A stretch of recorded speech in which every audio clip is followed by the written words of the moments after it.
Quiero agradecer a todos nuestros hermanos y hermanas del equipo de adoración y del Ministerio de Adoración. También todos aquellos que están ahí en sonido, allá en el café, sirviéndonos de tantas maneras. A todos los que organizan todo para que podamos usted y yo estar aquí. Realmente gracias, mis hermanos, y gracias por su servicio. Así es, así es. Vamos a continuar nuestra lectura de Génesis. Y voy a pedirles, por favor, si pueden abrir sus Biblias en el capítulo 4. Génesis capítulo 4.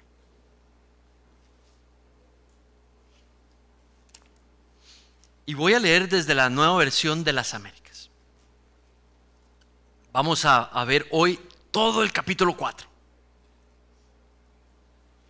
¿Están allí? Muy bien. Y dice así: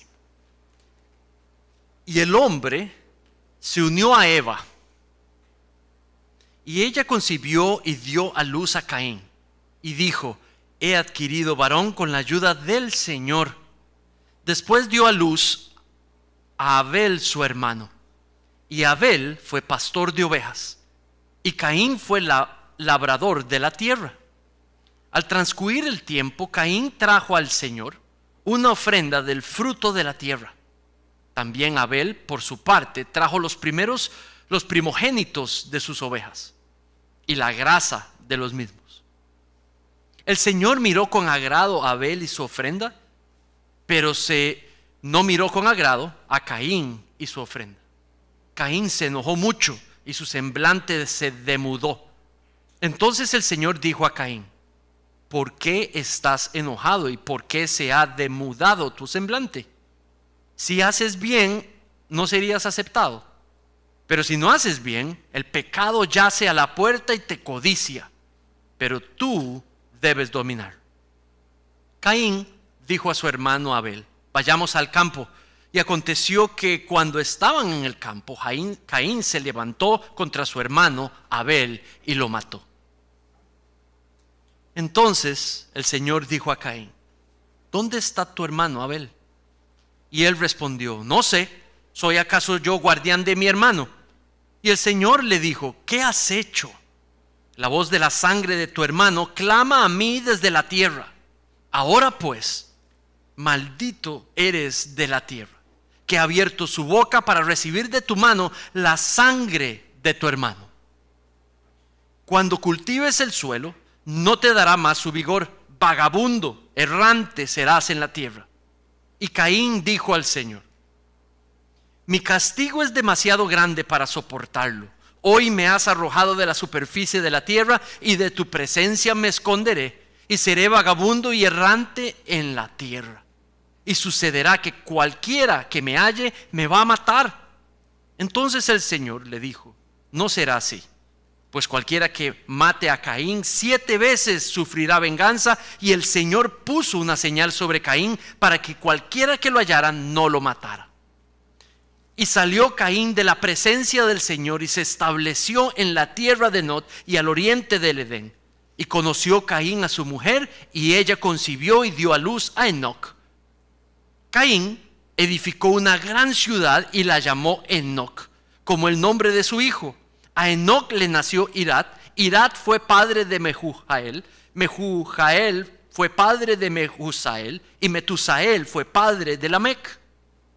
Lamec tomó para sí 2 mujeres. El nombre de una era Ada y el nombre de la otra Sila. Y Ada dio a luz a Jabal, el cual fue padre de los que habitan en las tiendas y tienen ganado. Su hermano se llamaba Jubal, el cual fue padre de todos los que tocan la lira y la flauta. Sila a su vez dio a luz a Tubal Caín, forjador de utensilios de bronce y de plata. Sila a su vez dio,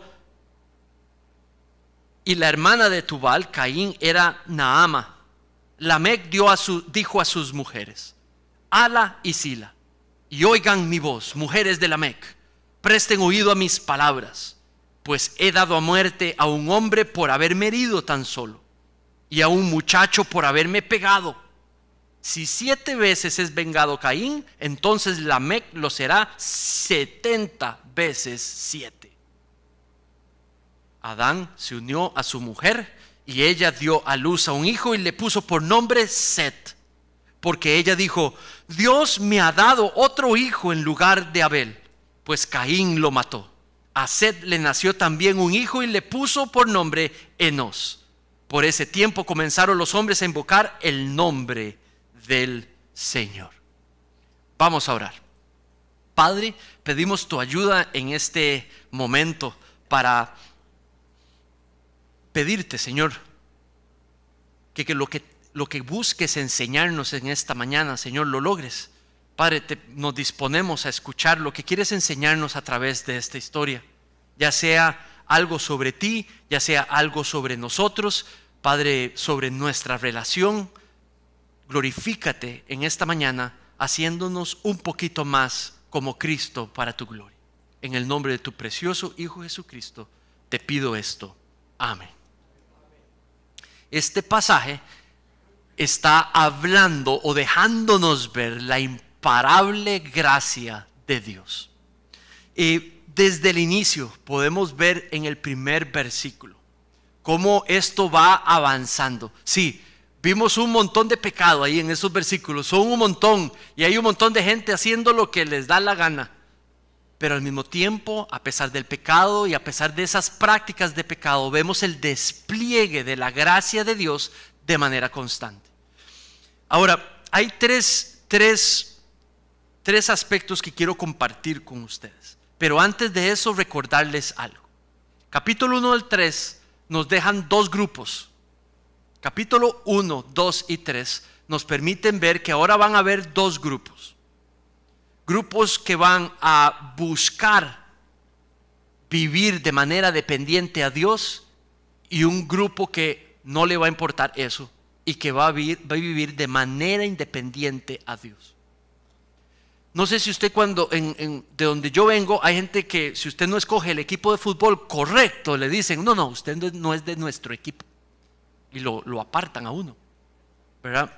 Yo vengo de un pueblo pequeñito en Costa Rica, a las afueras de la ciudad, y el pueblo mío chiquitito en las montañas tenía un equipo de fútbol, pero era bien malo. Entonces todo el mundo, el equipo de los demás era mejor que el mío.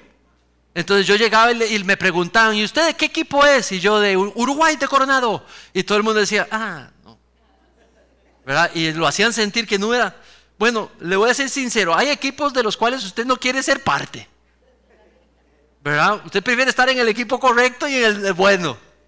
Bueno, hoy quiero que veas de ahora en adelante el resto de los capítulos que vas a ver gente que pertenece a dos equipos: el que está comprometido con vivir de manera dependiente a Dios y el que no le importa eso y vive de manera independiente de Dios para establecer lo que es bueno de lo malo. Ahora, evalúa eso en todas las historias que vamos a ir viendo, incluyendo la de Noé, la de Abraham.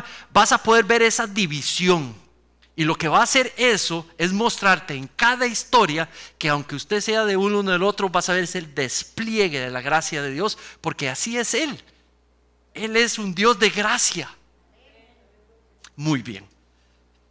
En la primera sección hay algo que creo que es la primaria enseñanza para esta mañana, y voy a tomarme parte de este tiempo en esta primera idea y tal vez menos en las segundas dos. Y es que el orgullo lleva al corazón. Vemos pecado en la escena, pero detrás del pecado, de los comportamientos, lo importante es el corazón, que es lo que está emitiendo esas acciones o comportamientos. El orgullo lleva al corazón a actuar de una manera independiente de Dios. Eso es lo que hace el orgullo. Ser orgulloso no es algo de lo cual debiéramos de jactarnos. Ser orgulloso es pecado. Y cuando hay orgullo, eso lleva a algo más. No se queda ahí pasivo. El orgullo nunca se queda pasivo, y lo podemos ver en la historia. Mira el versículo 1. Dice en el primero, dice: Adán se unió con Eva, su mujer, y ella dio a luz. y vemos a Eva diciendo algo que sorprende. Dice: he adquirido varón con la ayuda de Dios. ¿Se acuerdan en capítulo 3? Eva y Adán pecan contra Dios y son expulsados. Ahora ella va a tener que sufrir las consecuencias y los efectos del pecado. Y uno de esos era el que el parto, el proceso de dar a luz, iba a ser un proceso desde la gestación hasta dar a luz, iba a ser un proceso con un esfuerzo enorme, con un trabajo doloroso y enorme. Bueno, ella acaba de pasar de eso. Sabe que todo lo que ha sucedido en parte es consecuencia de sus acciones y las de su esposo. Ve eso, pero aún a pesar de eso reconoce y agradece que el hijo que tiene es producto de la provisión y de la gracia de Dios en su vida. Entonces pareciera que Eva no se quedó no arrepentida. Pareciera que Eva sí pasó de un momento de confesión, de perdón. Ahora voy a vivir y puedo reconocer la gracia de Dios en mi vida. Bueno, ahora prosigue, porque dice que el primero hijo que tiene es Caín. ¿Se acuerdan la promesa al final del capítulo 3? La promesa para la humanidad era que una descendiente de la mujer aplastaría la cabeza de un descendiente de la serpiente. Esa era la promesa, el protoevangelio, la promesa de que los efectos del pecado serían echados atrás por medio de la lucha entre estos dos, conociendo que uno era Cristo, y lo vimos en un sermón específico, como el Nuevo Testamento entiende de que eso se cumplió en Cristo, y en Cristo los efectos del pecado temporalmente aquí en la tierra, no temporalmente, los echa para atrás a cierto grado. Es cuando estemos en el cielo que los efectos del pecado se eliminan completamente sobre nosotros. Pero entonces Él es el cumplimiento de la serpiente. Entonces yo me imagino que Eva, cuando tiene al niño, lo primero que piensa es: Caín es el descendiente el descendiente de la mujer, mi descendiente, según la promesa. Pero eso se empieza a cambiar y ella se empieza a dar cuenta, y usted y yo también, que no, más bien Caín era descendiente de la serpiente. Mira el versículo 2. Después de dio a luz a su hermano, describe que uno fue pastor de ovejas, el otro fue labrador. No hace ¿estos son qué? Son trabajos o dedicaciones. No dice que uno es mejor que el otro, no está diciendo nada de eso. Dice que Abel, por su parte, trajo los primogénitos de su oveja y de la grasa. Ahora dice que Caín trajo una ofrenda del fruto de la tierra. Las descripciones sí hacen una comparación y hace una diferencia. Dice que uno trajo algo de lo que produjo y el otro trajo lo mejor de lo que tenía. ¿Tiene sentido? Y dice que la manera de que Dios evalúa, mira cómo lo dice. Dice en el versículo 4. En el versículo 4 al final: el Señor miró con agrado a Abel y a su ofrenda. Primero la persona, queriendo decir que evaluó el corazón de la persona, la motivación de la persona, el motivo por el cual traía la ofrenda. Y luego también le agradó, producto de eso, también la ofrenda. Luego dice: pero no miró con agrado a Caín y su ofrenda. De nuevo, lo que no le gustó es lo que vio en Caín, en el corazón de Caín, y por supuesto que tampoco la ofrenda. Saben, yo creo que Abel obedeció la ley de Dios, y porque obedeció la ley de Dios, entregó esa ofrenda de manera agradable a Dios. ¿Por qué? Pero pastor, ¿por qué usted sabe que lo hizo de acorde a la ley de Dios? Porque en el último sermón vimos el texto de Deuteronomio, el mismo autor de este libro, que dijo: amarás a tu Dios con todo tu corazón, con toda tu mente, con toda tu alma y con todas tus fuerzas. ¿Se acuerdan? Dice que les enseño todo. Él le decía a Moisés a los israelitas en ese pasaje de Deuteronomio 6: les enseño todas estas cosas para que ustedes vivan obedeciendo los preceptos, los mandamientos del Señor, ¿verdad? Y decía: por temor al Señor. Temor del Señor, vivir en referencia a Dios, lealtad a Dios, amor a Dios. Entonces, lo que tenemos allí es a Abel entregando al Señor lo mejor que tiene, desde una disposición de corazón de traerlo al Señor por amor al Señor, por reverencia al Señor. Y es ese tipo de adoración que Dios se place en. Ahora, todo lo contrario, vemos al otro lado. Perdón, antes de llegar ahí, el Señor ve la persona, ve el corazón antes que las obras que salen del corazón. Y creo que ese principio es importante aquí en esta mañana, mis hermanos. ¿Qué le podemos entregar al Señor? No es por donde empieza. Empieza con la disposición del corazón para vivir, para adorarle, para servirle, para reflejarle, para representarle. Y es de esa motivación que traemos nuestras ofrendas al Señor. Mira cómo lo ve el Nuevo Testamento esa acción de Abel. Hebreos 11:4, lo leo para ti. Por fe, Abel ofreció a Dios un mejor sacrificio que Caín. Dice que era la fe en el corazón de Abel que lo movió a desprenderse de lo mejor para que fuera usado para la alabanza de Dios. ¿Tiene sentido? Entonces eso ya nos dice de que los dos hermanos ya están representando dos grupos separados. Uno que va a vivir por fe para agradar a Dios y otro que va a vivir de acuerdo a sus propios deseos. Uno que va a ser dependiente de la palabra de Dios y uno que no le va a importar eso mayormente. Abel, uno representante de uno, Caín y del otro. Ahora, la gracia del Señor es tan abundante que vemos inclusive a Dios ya conociendo lo que Caín, lo que tiene en el corazón Caín, y vemos su gracia donde expresada al rechazar la ofrenda de Caín. Pastor, pero ¿cómo amor o gracia, favor no merecido de Dios para con Caín al rechazarle la ofrenda? Saben, si yo tuviera a uno de mis hijos, que amo a mis hijos, pero si uno de ellos viene y me trae algo, pero no con una motivación correcta, ¿verdad? Yo necesito hacerle ver que su motivación es incorrecta. Yo posiblemente rechazo eso y le explico que la motivación por la cual está trayendo eso no está buena y que por ende tal vez el regalo no está bien.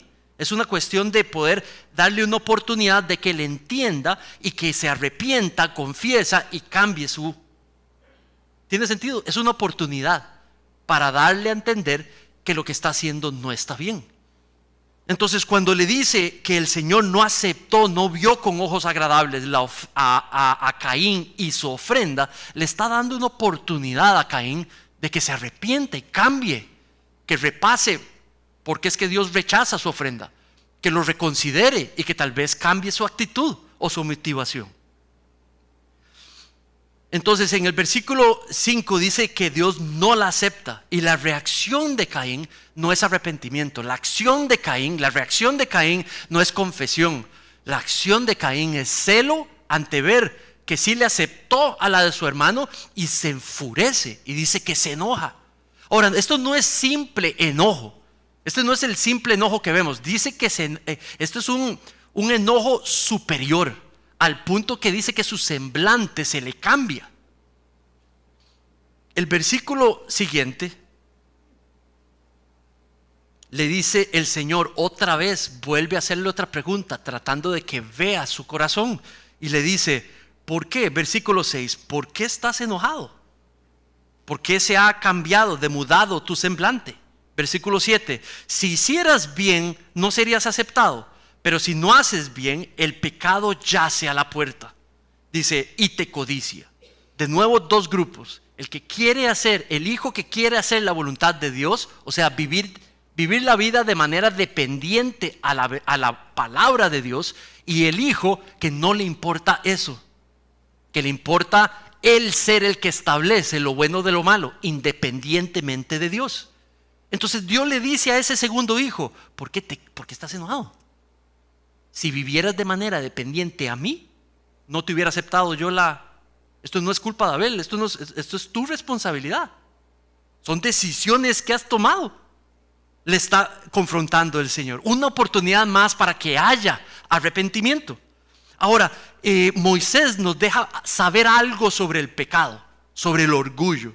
Y dice allí, el pecado, esta es la primera vez en la Biblia que sale la palabra pecado. ¿Usted sabía?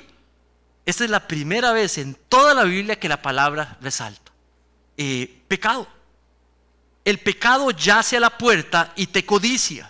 En algunas versiones dice presto para devorar, hablando como de una bestia sedienta que está a la salida de una casa esperando que el dueño salga para arrebatarlo inmediatamente. Y dice que el pecado es así. Y dice, pero tú tienes que dominarlo. Ahí hay una implicación de que Caín puede decir no a lo que está sintiendo y lo que está pensando.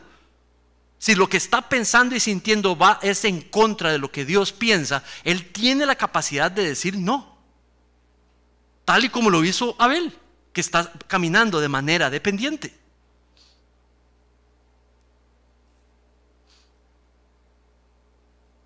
Mis hermanos, el pecado es en segundos que sucede. La tentación se vuelve acción en segundos. Y por esa pequeña ventanita, llámese ira, por esa pequeña ventanita que abrimos, por ahí puede pasar de todo. El pecado es descrito en este versículo. Ahí nos está dando la teología sobre el pecado, lo que piensa Dios sobre el pecado, lo que sabe Dios, el que tiene la perfecta sabiduría, es cómo funciona el pecado. Y es una pequeña abertura que viene en manera, en modo de sugerencia, en modo de presentar algo que debes de probar. Tal vez no llevártelo contigo, pero pruébalo. No es tan malo. Pero el pecado aquí es descrito como algo que está rugiente, que es que lo que quiere es destruir y lo que quiere es herir y maltratar. La promesa, la paga del pecado nunca es buena. Ni el pecado nunca es pasivo. El pecado nunca es pasivo, siempre es activo, produce un efecto y trae consecuencias. Ahora, inmediatamente lo que hace Caín es, con esta actitud que tiene, simplemente es dar rienda suelta a lo que ya ha decidido hacer. Y dice que toma a su hermano al campo y que allí en el campo lo asesina. Matar y asesinar son dos palabras distintas. Esta asesinar es la palabra que yo diría podemos rastrear en la Biblia, que es cuando se está quitando la vida de alguien sin justificación y tal vez con una motivación completamente pecaminosa. Y la palabra que utiliza ahí es esa para describir que lo asesinó. Entonces, si sacamos principios, algunos principios de sabiduría sobre esto que está viviendo Caín. Bueno, una actitud orgullosa siempre es fuente de maldad. O sea, cuando yo, Manrique, ando orgullosito, ahí está todo lo que se necesita, los ingredientes que necesitan para que de ahí salga maldad. Entonces, no pienses que el orgullo es algo que es pasivo y no va a suceder nada. O sea, no pienses que el orgullo es algo que simplemente lo puedes mantener en control. Porque el orgullo es justamente lo que hizo al Lucifer, un ángel de luz, creerse superior de Dios y terminar en todo lo que terminó. No creas que tú y yo vamos a ser más fuertes que él. ¿Verdad? El orgullo es la raíz de todos los pecados. Cuando hablamos de orgullo, ahora hablaba con varios de ustedes en las afueras, o inclusive con algunos hermanos del otro servicio, ¿verdad? El orgullo aquí lo está presentando unido a cuál emoción, la emoción de la ira. Entonces piensa orgullo y piensa ira. Y de algunas maneras hemos minimizado el pecado de la ira. Hay un libro que les recomiendo, está en español, se llama Pecados Respetables, de Jeff Bridges, si no me equivoco. Y ahí habla de estos pecados que no son considerados como los terribles pecados. De alguna manera los respetamos. Y entre ellos el orgullo. ¿Verdad? Piensa en orgullo y enojarse. Dios le pregunta, ¿por qué te enojas? Usted sabe por qué le rechacé la ofrenda. ¿Por qué te enojas? No sé usted, yo sí, pero usted se enoja fácilmente. Usted ha experimentado lo que es el enojo normal o inclusive enojo superior, mayor. Ese en el cual hasta que tiembla uno. Y la pregunta es, ¿por qué nos enojamos? ¿Por qué es que nos enojamos? ¿Por qué es que tú específicamente, cuando esto viene, te enojas? Y si escarbas, ustedes usan la palabra escarbar, sí, cuando uno, si escarbas un poquito en oración, en lectura, pidiendo consejo, leyendo sobre la ira, vas a encontrar siempre orgullo. La base del enojo, las ganas de no aceptar lo que te está pasando, no permitir lo que está pasando, el orgullo normalmente está conectado allí con las expresiones de enojo. Vemos a Caín y decimos, no, yo jamás haría eso que hizo él, pero en realidad el pecado es ese, el orgullo de que no voy a permitir que esta persona me trate ni me diga lo que me acaba de decir. O él va a ver lo que yo le voy a decir de vuelta. Es que ella no me respeta, es que él no me lidera, y nos enojamos, ¿verdad? O recibimos palabras de nuestros cónyuges y aquello no me gustó, o de nuestros hijos, no hacen lo que les dijimos. ¿Cómo van a comportarse de esa manera? Y nos enojamos con nuestros hijos porque no se están comportando como debiera. A Dios en el texto le interesó el corazón. Del corazón salen los comportamientos. Tú y yo debiéramos de concentrarnos en nuestro corazón y el de nuestros hijos o el de nuestros cónyuges. De ahí es donde salen los comportamientos. Saben, el orgullo hace la adoración a Dios inaceptable para Dios. Cuando hay orgullo en el corazón y venimos con acciones de adoración, si yo vengo aquí y me pongo a hablarle a ustedes con orgullo en mi corazón, o con cosas no confesadas, o con cosas arraigadas allí, esa adoración de venir a dirigir a otros en la enseñanza de la palabra no es aceptable a Dios. Tampoco estar allí, venir a cantar, venimos con un corazón no dispuesto a confesarle al Señor nuestro pecado, a arrepentirnos y quebrantarnos por nuestro orgullo en las prácticas de orgullo. Eso es lo que sería adoración. Dejarnos quebrar al ver nuestro propio pecado. Entonces, mi hermano y mi hermana, dejarse respetar no es tan malo. ¿Por qué? Fue lo que hizo Jesús. Se dejó ir respetar por usted y por mí. Dejarse ir respetar, y no me refiero cuando alguien nos ofende. Es una acción inclusive, en vez de enojarse, podemos traer ese sentimiento al Señor y dar una acción de gentileza y de bondad y dejar a Cristo en alto y encontrar gozo en esa acción. Y si la otra persona, pastor, ¿qué hago con la que está actuando así? Ora por él, háblale con calma, hazle ver lo que hizo, hazle ver con paciencia lo que está haciendo, pero no te enojes. Por gracia, Dios nos da medios para poder batallar el orgullo en nuestro corazón. En Cristo nosotros podemos darnos cuenta que su sacrificio fue necesario para poder pagar por las consecuencias del pecado del orgullo en todos nosotros. Entonces es de su humildad que agarramos para nuestro saco, para nosotros poder practicar esa humildad en casa y en todas las situaciones para la gloria de Dios. El orgullo establecido, mis hermanos, se puede volver y convertir en una rebelión completa contra Dios. Mira Caín. Empieza con un enojo, el enojo aumenta y ahora va y hace lo que hace. El orgullo es algo de estar limpiando de nuestros corazones de manera diaria, especialmente si se muestra en las acciones con aquellos que amamos, si nos lo dicen, si lo vemos. No hay mayor acción para remediar la práctica del orgullo que pedir perdón, que confesarlo a aquellos con los que hemos estado siendo orgullosos. Venir y sentarnos y decir, mira, mijo, perdóname. La verdad es que la manera que te hablé no es correcta, ¿me perdonás? Sí, papi, te perdono. Gracias, mi amor.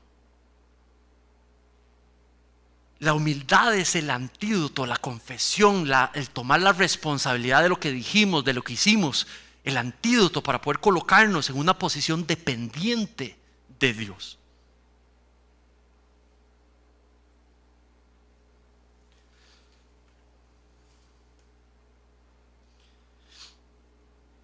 El orgullo, perdón.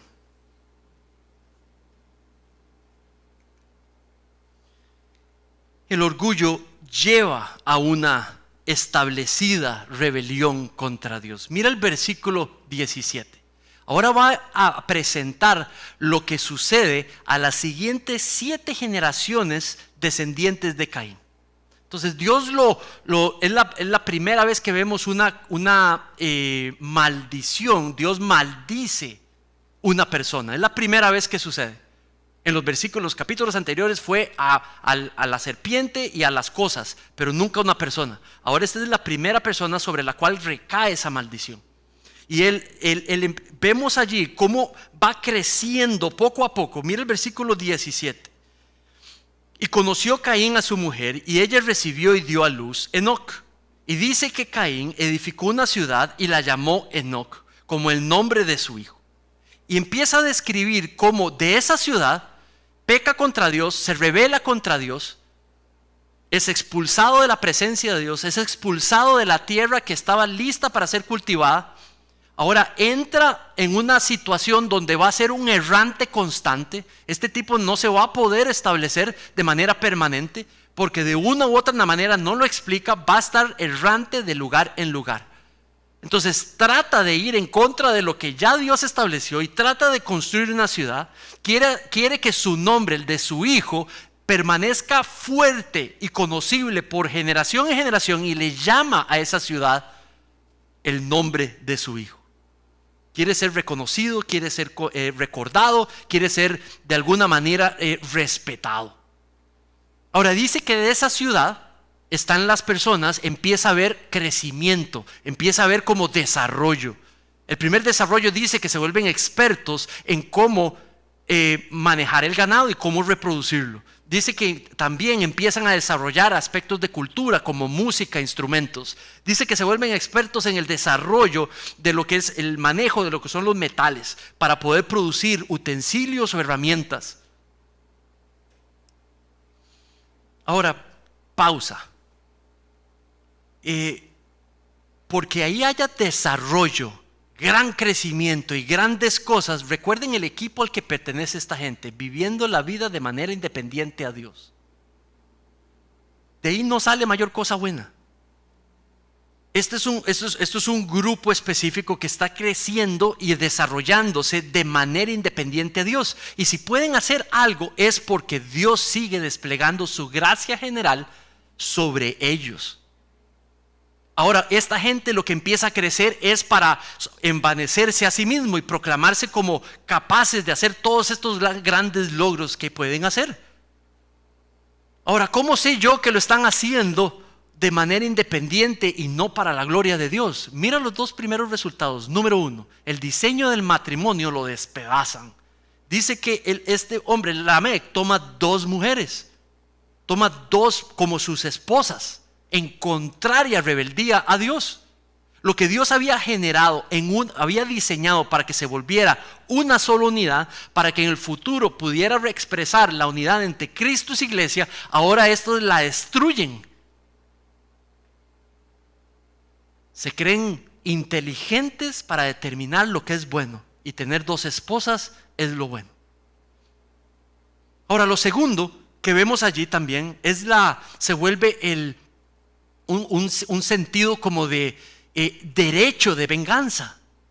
Y lo vemos en este hombre Lamec, donde le habla a las esposas y les dice: uno porque me hirió, lo maté. El otro porque me ofendió, también lo maté.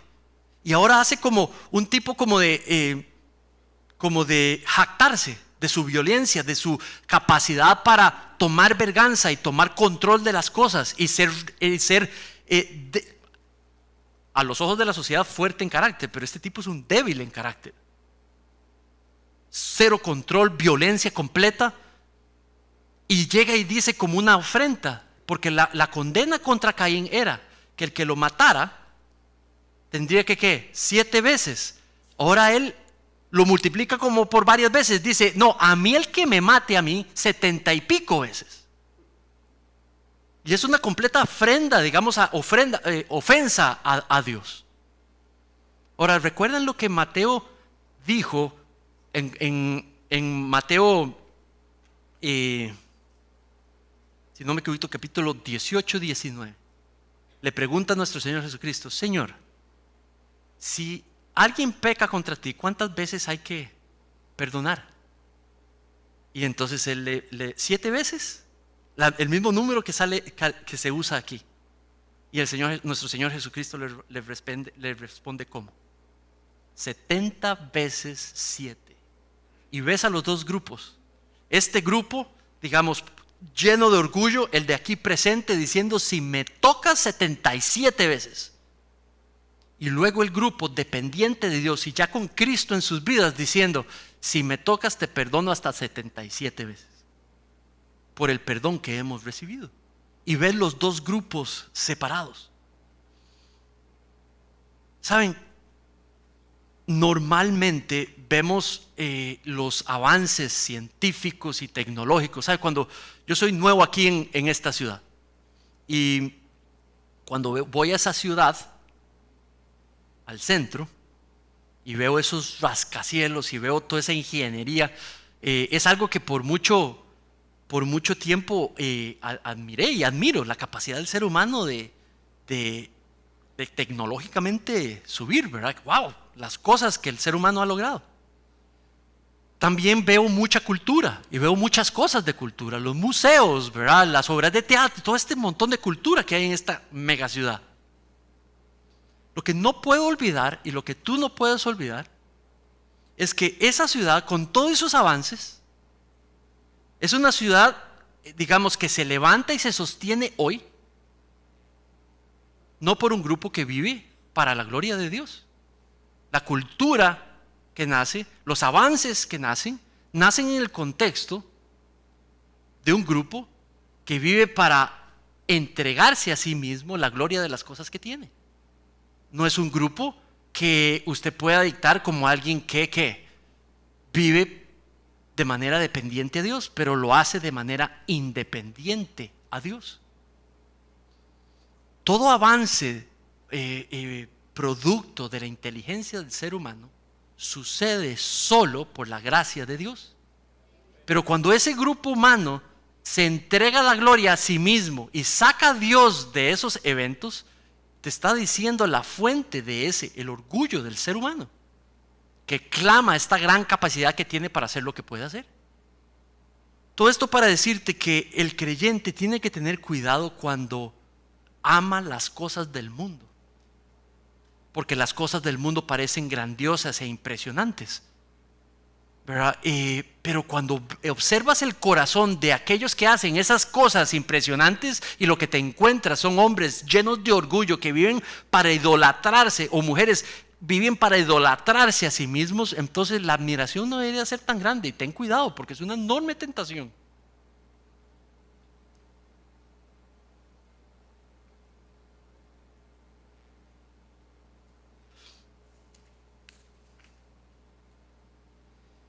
Ahora, la idea más preciosa del texto, ahora nos explica un poco la historia del segundo grupo, de la segunda familia.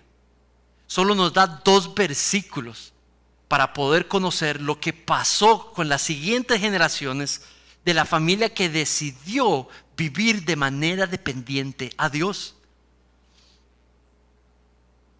¿Saben? Y en estos 2 versículos podemos ver la tercera idea, que la gracia de Dios habilita a batallar nuestro propio pecado, habilita a vivir en dependencia de Él. Déjame leerte los últimos 2 versículos. Dice: Adán se unió a su mujer, y ella dio a luz a un hijo y le puso por nombre Set. Y vemos a Eva de nuevo reconocer la gracia de Dios sobre su vida. Y dice: Dios me ha dado otro hijo en lugar de Abel. Dios siendo fiel para poder cumplir la promesa de que el descendiente de la mujer pudiera venir en su apropiado tiempo. Ahora Sed va a ser el medio por el cual el descendiente de la mujer va a poder venir, para que por medio de Sed pudiera venir nuestro Señor Jesucristo.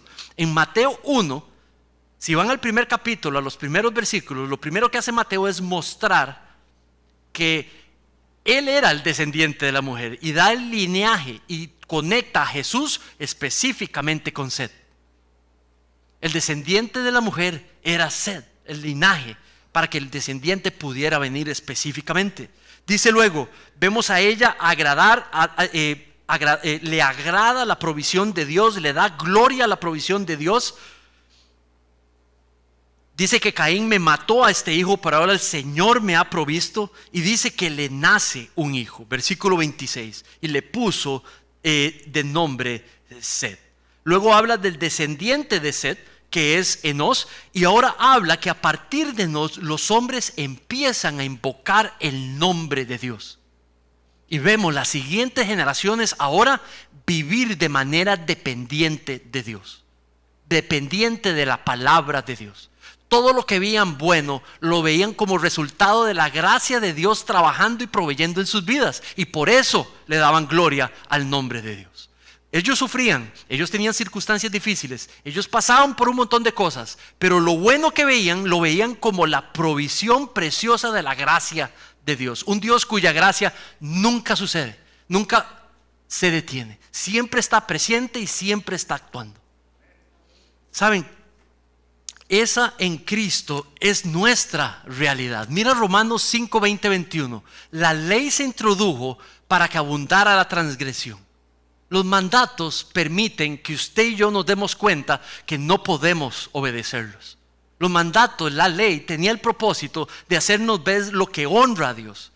Pasen los años y usted se da cuenta que usted y yo no podíamos obedecer. Entonces la ley tenía algo bueno. Le muestra a uno que uno es un pecador porque uno no puede cumplir la ley.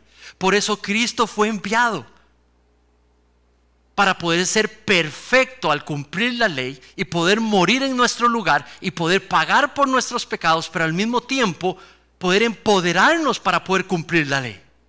Y es por medio del Espíritu Santo, por gracia solamente, que usted y yo podemos obedecer. Y es en Cristo Jesús que nosotros podemos hacer eso. Míralo como dice, pero donde el pecado abundó, sobreabundó la gracia, para que así como el pecado reinó en la muerte, así también la gracia reine por medio de la justicia para vida eterna mediante Jesucristo nuestro Señor. Mis hermanos, si tú, tal y como yo, luchamos con el orgullo en esta mañana, si tú, tal y como yo, hemos pecado de orgullo en distintas maneras en nuestra vida y cuidado presente hoy, si así es tu pecado, así es la gracia de Dios. En Cristo Jesús, tal y como abunda nuestro pecado, abunda su gracia. Que esa idea no nos lleve a pecar más. Que esa idea y esa realidad nos lleve a confesar nuestro pecado al Señor. A arrepentirnos de todo nuestro corazón. A pedirle a nuestras esposas perdón si necesitamos pedir perdón. A pedirle a nuestros esposos perdón si eso es lo que honra a Dios. Ir donde aquellos que les hemos expresado orgullo y que puedan conocer de nosotros que ya no somos los mismos y que la gracia transformadora de Dios vive en nosotros para su gloria. Amén. Vamos a orar.